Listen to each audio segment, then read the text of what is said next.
Hola a todos y bienvenidos a la segunda parte de nuestro video 2. En el bloque anterior aprendimos a parametrizar elementos fundamentales como el transformador, el cable, cargas estáticas y motores independientes. Hoy abriremos esta segunda entrega configurando un elemento clave en el diseño de proyectos ejecutivos, la lamp floor o carga mixta. Movemos el cursor hacia la barra de herramientas AC y arrastramos el símbolo de lamp floor, el círculo con una flecha inclinada. Al lienzo, lo conectamos al bus 2 de baja tensión. En la vida real, un ingeniero no siempre conoce el detalle de cada pequeña carga de una planta. Imaginen que tienen un subtablero que alimenta un taller de mantenimiento repleto de esmeriles, taladros pequeños y luminarias secundarias. Modelar cada uno por separado en el unifilar sería impráctico. Para eso sirve la lamp floor, nos permite agrupar todo ese consumo mixto en un solo bloque genérico.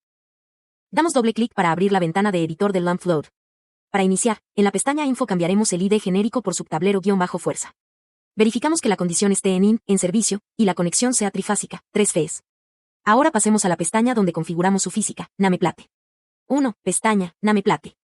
Aquí en la pestaña nameplate, antes de capturar las capacidades de nuestra carga, nos topamos con un parámetro fundamental llamado Model Type o tipo de modelo. Al desplegarlo, ETAP nos ofrece 5 opciones para definir matemáticamente cómo se va a comportar esta carga ante variaciones de voltaje y frecuencia en el sistema.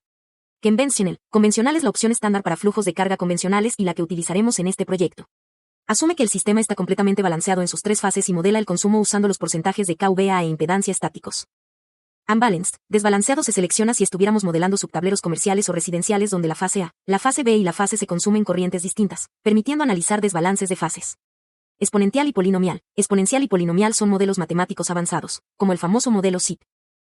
Se usan en estudios de estabilidad para representar cómo varía la potencia demandada de forma exponencial o polinómica si el voltaje de la barra llegara a caer abruptamente.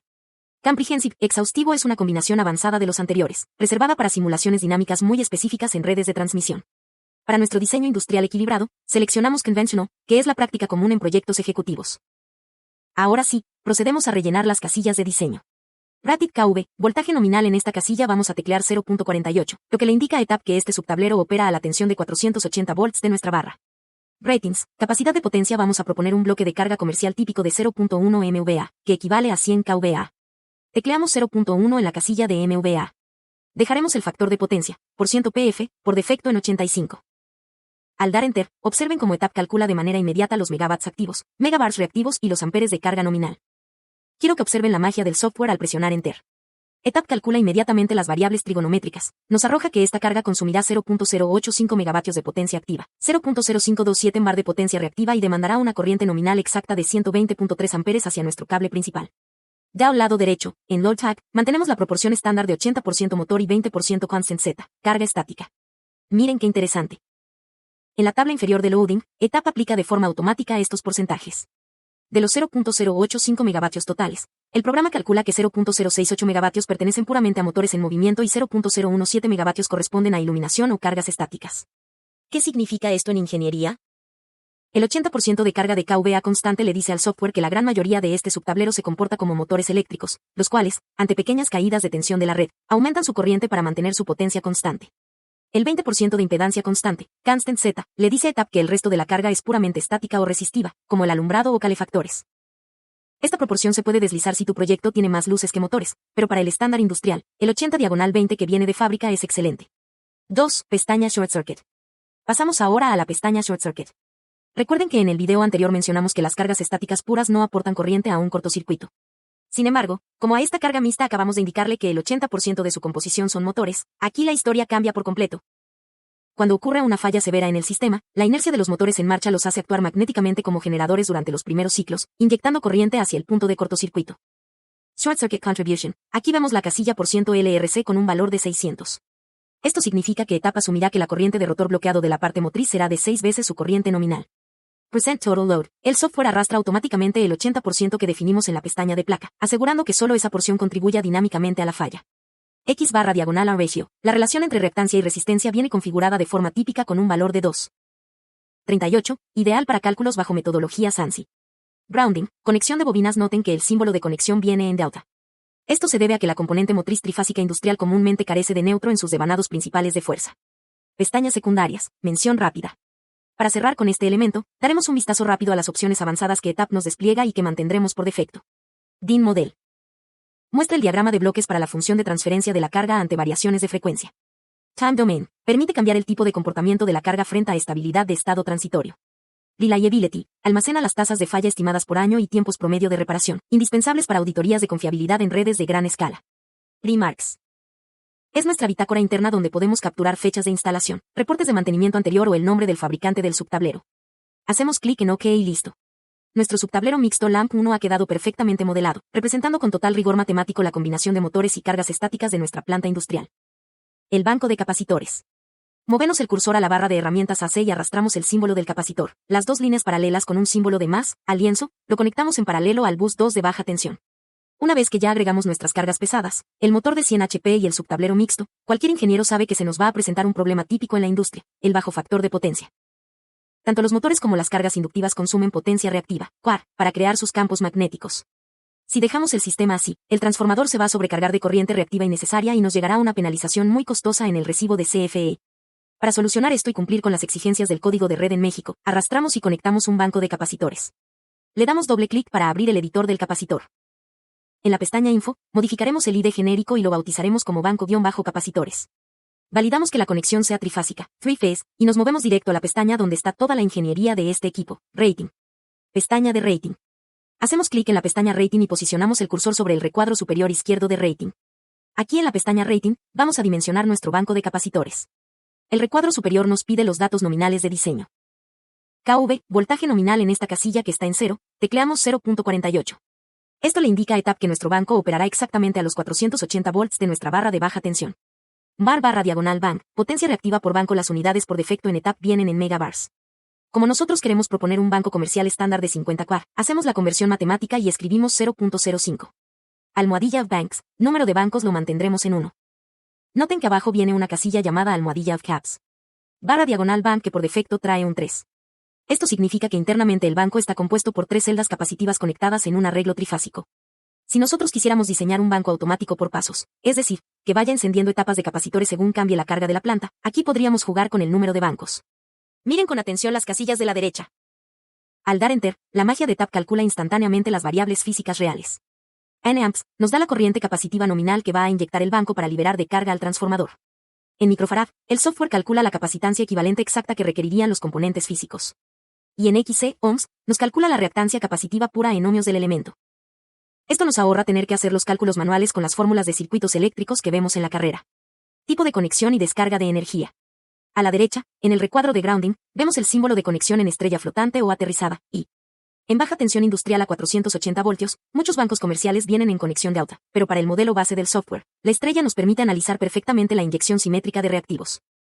Un detalle muy importante de seguridad industrial que evalúa ETAP se encuentra aquí en el recuadro del medio, Energy Discharge, o disipación de energía. Por norma, un banco de capacitores no puede quedarse cargado con alto voltaje cuando se desenergiza un tablero, ya que sería mortal para cualquier técnico de mantenimiento. Aquí es donde hacemos el amarre técnico de nuestro análisis. Observen con atención estos parámetros. El programa nos muestra que el equipo cuenta con una resistencia de descarga interna de 228.93 ohms, diseñada de fábrica para bajar el voltaje residual a un valor de 100 volts en un tiempo nominal de 1 minuto. Es fundamental comprender que estos 3 valores son los datos de entrada puros que ETAP utiliza internamente. El motor de cálculo toma estas constantes físicas de disipación y las procesa bajo los algoritmos de la norma NFPA 70E. Ventana Evaluate. Dentro de la pestaña Rating, hacemos clic en el botón Evaluate. En el lado derecho para abrir la ventana de Capacitor Energy Hazard Evaluation. Y aquí viene un verdadero secreto de ingeniería en ETAP que pocos videotutoriales muestran. El botón Evaluate. Al darle clic, se nos despliega la ventana de Capacitor Energy Hazard Evaluation. En la vida real, un ingeniero no solo calcula flujo de carga, también debe proteger la vida de los técnicos de mantenimiento. Los capacitores almacenan una cantidad masiva de energía, por lo que si alguien abre el tablero de forma imprudente cuando el sistema se desenergiza, la energía remanente puede causar un choque eléctrico o un relámpago de arco, arc flash. Si revisamos la pestaña Method, verán que ETAP realiza este análisis bajo el estándar internacional NFPA 70E 2021, que es la norma de seguridad eléctrica industrial más estricta a nivel mundial. Si miramos del lado derecho de la ventana y pasamos a Shock and Blast, miren el dato tan valioso que nos calcula en el recuadro inferior izquierdo. Discharge Wait Time, 2.20 minutos. El software nos está diciendo matemáticamente que, por seguridad, un técnico debe esperar exactamente 2 minutos con 20 segundos después de apagar la planta antes de poder meter las manos al tablero de capacitores para garantizar que la tensión residual haya bajado a niveles seguros. En Discharge Plots podemos visualizar la curva de decaimiento exponencial de la tensión a lo largo del tiempo, y en Boundary Plot el programa nos dibuja las fronteras de protección físicas, para oídos, pulmones y plasma de arco, en centímetros alrededor del gabinete en caso de una falla. Esto es ingeniería de seguridad aplicada de primer nivel. Mención rápida de las pestañas restantes. Para concluir con el capacitor, las pestañas complementarias las dejamos por defecto. cable barra diagonal VD, nos serviría para agregar el cable físico que conecta el interruptor del tablero con las terminales de las celdas capacitivas. Reliability, almacena las tasas de falla del equipo para estudios de confiabilidad. Remarks, sirve como bitácora para anotar la marca del fabricante, como Schneider, ABB o Arteche, y las fechas de mantenimiento de las celdas. Damos clic en OK y listo. Nuestro banco de capacitores BC1 ya está integrado en el unifilar. Cuando corramos el estudio de flujo de carga en los próximos videos, verán cómo gracias a este pequeño elemento, el factor de potencia de toda nuestra planta subirá por encima del 95%, optimizando el consumo de corriente. El fusible. Primero vamos a mover el cursor en la barra de herramientas de AC y elegimos el símbolo de bus, lo arrastramos al lienzo y lo conectamos arriba del transformador, del lado de alta tensión, eso para facilitar lo que viene. Ahora movemos el cursor hacia la barra de herramientas AC a la derecha, seleccionar el símbolo del fusible, lo arrastramos al lienzo y lo dejamos caer exactamente sobre la línea vertical que conecta el bus 3 de 115 kV con el primario del transformador T1. El software romperá la línea e insertará el fusible en serie. Con nuestra red de baja tensión perfectamente estructurada en el bus 2, es momento de subir a la parte más alta de nuestro diagrama unifilar para colocar nuestro primer gran elemento de protección, el fusible de potencia. Como ya lo tenemos claro en la teoría de sistemas de potencia, el fusible principal debe ubicarse obligatoriamente aguas arriba del transformador, protegiendo el lado de alta tensión conectado a la red de 115 kV de bus 3. De acuerdo con el artículo 240 de la NOM 001-CD, su misión crítica es aislar de inmediato el transformador T1 si ocurriera un cortocircuito catastrófico dentro de sus devanados primarios, impidiendo que la falla afecte la continuidad del suministro de la línea de transmisión general. Damos dobles clic al fusible para abrir el editor. Al abrir el editor, lo primero que haremos en la pestaña Info será renombrar el ID genérico y lo bautizaremos como F1-primario para mantener una nomenclatura impecable en nuestra subestación. Nos aseguramos de que el estado operativo esté cerrado, close. Ahora nos movemos a la pestaña donde enlazaremos la ingeniería, Rating. Dentro de la pestaña Rating, hacemos clic en el botón Library. Para abrir la ventana emergente Library Quick Kick, Fuse. Al dar clic en Library, se nos abre la base de datos de protecciones de TAP. Aquí es donde un verdadero ingeniero marca la diferencia, ya que no se trata de elegir un fusible al azar, sino de ligar nuestro modelo con los cálculos analíticos previos que exige la NOM 001-CD. Vamos a ir desglosando la librería paso a paso para encontrar el componente exacto. Paso 1. Selección del estándar. En la esquina superior izquierda, dentro del recuadro estándar, nos aseguramos de que esté marcado ANSI. Esto es obligatorio para garantizar que las curvas de tiempo corriente de fondo correspondan a los fusibles de potencia comerciales que se distribuyen y aprueban en México. Paso 2. Filtrado por fabricante. Manufacturer. En la sección izquierda podríamos prefiltrar una marca, pero para nuestro caso no seleccionaremos ningún fabricante específico en el menú lateral. Dejaremos que la tabla central nos muestre todos los equipos disponibles para explorar las opciones abiertas del software. Paso 3. Validación del voltaje máximo, Max kV. Al revisar la tabla central, un factor crítico es la columna Max kV, ya que el eslabón debe soportar el nivel de tensión de la red.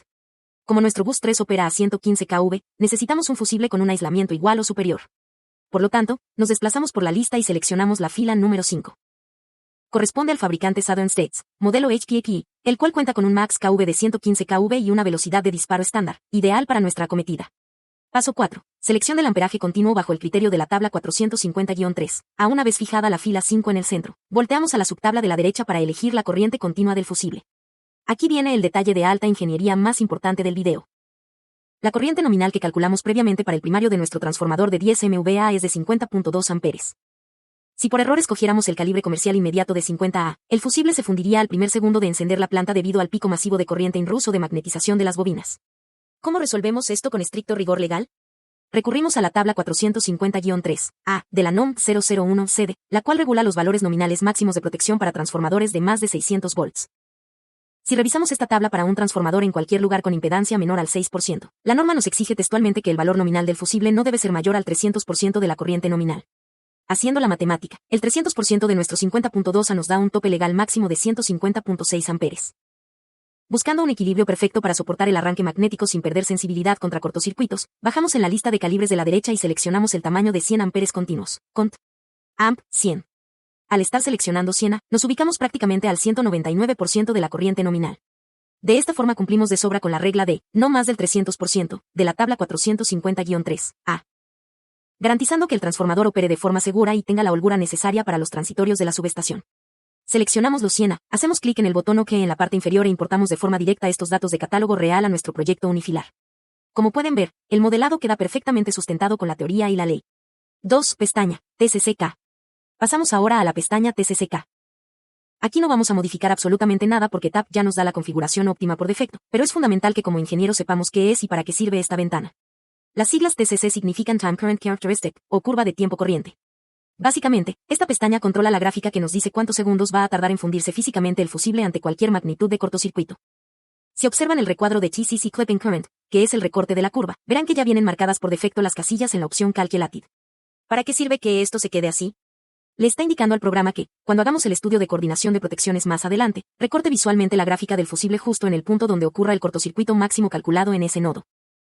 Esto evita que la curva del fusible se dibuje de forma infinita hacia abajo en el gráfico, permitiendo que la pantalla se vea limpia y profesional para comprobar que nuestra protección actúe a tiempo antes de que el transformador sufra un daño térmico irreversible. 3. Pestañas de bitácora y confiabilidad. Para finalizar, las siguientes pestañas operan como herramientas de gestión. Model Info.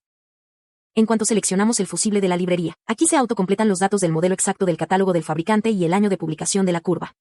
Reliability muestra los parámetros probabilísticos de tasas de falla anuales y tiempos promedio de reparación. Hacemos clic en OK y listo. Como pueden observar en el diagrama unifilar, nuestro fusible F1- primario ya quedó perfectamente intercalado en el sistema, asegurando la protección integral de la subestación desde el lado de alta tensión. Interruptor de baja tensión. Seleccionamos el símbolo de Low Voltage Circuit Breaker y lo arrastramos al unifilar y dejamos caer sobre la línea que conecta el bus 2 con el motor MTR1. Con nuestra red principal interconectada, pasemos a proteger de forma individual cada una de nuestras cargas en baja tensión. Arrastramos un interruptor de baja tensión o LVCB y lo colocamos justo en la derivación que alimenta a nuestro motor de 100 HP, MTR1. Hacer esto es un requisito obligatorio por el artículo 430 de la NOM 001-CD 2012. Al colocar un interruptor exclusivo para el motor, garantizamos la coordinación selectiva del sistema. Si el motor sufre una falla a tierra o una sobrecorriente severa, este breaker se abrirá de forma local, evitando que el disturbio afecte a todo el tablero general y manteniendo operando la iluminación de las oficinas y el subtablero de fuerza. Damos doble clic para que se abra el editor. En la pestaña Info, cambiaremos el ID por la nomenclatura de plano ejecutivo, INC-MTR1. Verificamos que el estado esté en Close y nos pasamos a la pestaña Rating. 1. Pestaña Rating. Aquí en la pestaña Rating, antes de mover cualquier parámetro o presionar botones, quiero derribar un mito muy común entre estudiantes y usuarios principiantes de este software. ETAP no diseña ni calcula el tamaño del interruptor por nosotros. ETAP es una plataforma de simulación y validación técnica. La ingeniería base y el dimensionamiento legal bajo norma los debemos resolver nosotros previamente arrastrando el lápiz. Para este motor, ya realizamos la memoria de cálculo analítica aplicando estrictamente la NOM 001-CD 2012. 1. Primero, fuimos a la tabla 430 a 250 para buscar la corriente a plena carga, FLA, de un motor trifásico de 100 HP a 480 volts, obteniendo 124 amperes. 2. Segundo, recurrimos a la tabla 430 a 52, la cual nos autoriza a dimensionar un interruptor de tiempo inverso a un ajuste máximo del 250% de esa corriente para soportar el pico transitorio del arranque del motor. 124 asterisco 2.50 igual a 310 A. 3. Con ese límite, revisamos los tamaños comerciales estandarizados en el artículo 246, seleccionando un interruptor con capacidad continua de 250 amperes. Con este criterio firme, entramos a etapa configurar el equipo. Para hacerlo de manera perfecta y sin perdernos, ejecutaremos una secuencia de 11 pasos específicos. Los primeros 6 pasos los haremos abriendo el catálogo virtual. Con este criterio firme, ahora si hacemos clic en el botón Library. Parte 1. Filtrado en la ventana flotante de la librería, pasos 1 al 6. Al dar clic en Library, se nos despliega la base de datos de manufactura global del software. Aquí inicia nuestro filtrado. Paso 1, Type, tipo. En este campo definimos la tecnología de construcción del interruptor. Dependiendo del tipo que elijas, el software filtrará la base de datos de los fabricantes para mostrarte solo los modelos que cumplan con esa categoría. En baja tensión, ETAP maneja 3 tecnologías principales que como ingenieros debemos dominar. 1. Model Case. Caja moldeada es el tipo más común en la industria. Todos sus componentes internos están alojados dentro de una carcasa plástica aislante sellada y muy resistente. Maneja corrientes de 15 a 1600 A. Su prioridad es abrirse de forma ultra rápida ante un cortocircuito, por lo que tienen un bajo tiempo de soporte térmico de corta duración. Esta es la opción ideal para la protección secundaria de motores, por lo que la seleccionamos para nuestro proyecto. 2. Insulated Case. Caja aislada es un híbrido tecnológico. Combina la estructura plástica compacta de una caja moldeada, pero utiliza el mecanismo interno robusto de almacenamiento de energía por resorte y los relés electrónicos de un interruptor de potencia. Maneja de 800 a 4000 A y ofrece clasificación de tiempo corto para soportar fallas por unos milisegundos, mejorando la coordinación selectiva en tableros de distribución principales. 3. Power CB, interruptor de potencia o interruptor abierto. ACB es el tanque pesado de la baja tensión. Construido sobre un bastidor metálico abierto con aislamientos robustos, se instala en las acometidas principales de subestaciones y grandes centros de control de motores, switchgear. Maneja desde 800 hasta 6300 A, tiene la mayor capacidad de interrupción y soporta cortocircuitos masivos durante fracciones de segundos sin destruirse, garantizando que solo falle el interruptor de la zona afectada de la planta. Además, es totalmente reparable en campo. Paso 2. Estándar. Estándar en el cuadro de la esquina superior izquierda. Elegimos ANSI. Esto nos asegura que las curvas de tiempo corriente de fondo correspondan a los interruptores comerciales que especifica la NOM en nuestro país. Paso 3. Manufacturer. Fabricante en la tabla central. Podemos ir deslizando para buscar la marca comercial que mejor convenga al proyecto. Para nuestro ejemplo, seleccionaremos un fabricante líder con alta presencia en el mercado nacional como Siemens. Paso 4. Modelo. Al seleccionar la marca, elegimos un modelo específico de la lista central asegurándonos de que su voltaje de aislamiento máximo en la columna Max kV esté coordinado con nuestro sistema, eligiendo los modelos estándar de 0.6 kV, 600 volts. Paso 5. Polos en esa misma fila, verificamos los polos físicos del dispositivo. Como estamos protegiendo un objeto plenamente trifásico como el motor MTR1, elegimos obligatoriamente la opción que cuente con 3 poles. Paso 6. Confirmar selección. Con estos filtros seleccionados en la matriz central, nos dirigimos a la parte inferior y hacemos clic en OK. Observen cómo se guarda la configuración del modelo de la marca y se cierra de inmediato la ventana flotante de la librería. Parte 2. Configuración de capacidades en la pestaña de rating, pasos 7 al 11. Una vez de vuelta en la pestaña principal de rating, procedemos a capturar de arriba hacia abajo los datos numéricos específicos de placa que calculamos en nuestra ingeniería base. Paso 7. CISE. Tamaño del marco. Desplegamos este menú en el recuadro inferior y seleccionamos 250. Esto le indica a ETAP que físicamente el interruptor tendrá un tamaño de marco de 250 amperes nominales. Nota: si no sale el tamaño requerido, debemos de buscar otro modelo o marca hasta que salga el que requerimos. Paso 8. Continuous Amp. Amperaje continuo. En esta casilla seleccionamos o tecleamos 250. Este es el valor clave de corriente continua que determinamos con el artículo 430 de la NOM. Es lo suficientemente robusto para no dispararse con la corriente de arranque del motor y cubrirá perfectamente la operación continua a plana carga. Paso 9. Rated kV. Voltaje nominal. En este campo asignamos la tensión real de operación del circuito, por lo que tecleamos 0. 48 kV, lo que lo acopla de forma exacta a los 480 volts de nuestra barra bus 2. Paso 10. Interrupting K. Capacidad interruptiva. Aquí seleccionamos la capacidad de ruptura del breaker frente a fallas francas. Como pueden observar en el menú desplegable, para este modelo los valores saltan de 30 a 42, así que elegiremos el valor comercial de 42. Esto significa que los contactos de caja moldeada de este interruptor son capaces de extinguir de forma segura una corriente de cortocircuito masiva de hasta 42.000 amperes sin que la carcasa plástica sufra daños físicos catastróficos. Paso 11. Finalizar con la pestaña de rating. Con estos 4 campos numéricos perfectamente llenados en el recuadro inferior, terminamos de forma exitosa con toda la configuración de la pestaña de rating de nuestra protección. Para cerrar con este elemento, demos un recorrido veloz por las opciones restantes que ETAP configura en automático. TCCK, al igual que en el fusible, controla el recorte automático de la curva de disparo de sobrecorriente basado en los cálculos del software. Interlock. Esta pestaña es una herramienta avanzada para meter lógica de enclavamientos comerciales. Por ejemplo, si tuviéramos una planta de emergencia acoplada, aquí programaríamos la lógica para que este interruptor principal se abra obligatoriamente antes de que entre el generador, evitando un retorno de energía peligroso hacia las líneas de CFE. Cheque, lleva el control de auditoría del proyecto. Como pueden observar, registra automáticamente la fecha exacta de modificación de la ingeniería. Remarks. Funciona como la bitácora para registrar números de serie y fechas programadas de pruebas de laboratorio o mantenimiento del interruptor. Damos clic en OK en el editor principal y listo. Como pueden observar en la pantalla, nuestro interruptor automático INT-MTR1 ha quedado plenamente incrustado y parametrizado en la derivación de la carga, combinando de manera perfecta el rigor de la ley mexicana con el poder del diseño digital.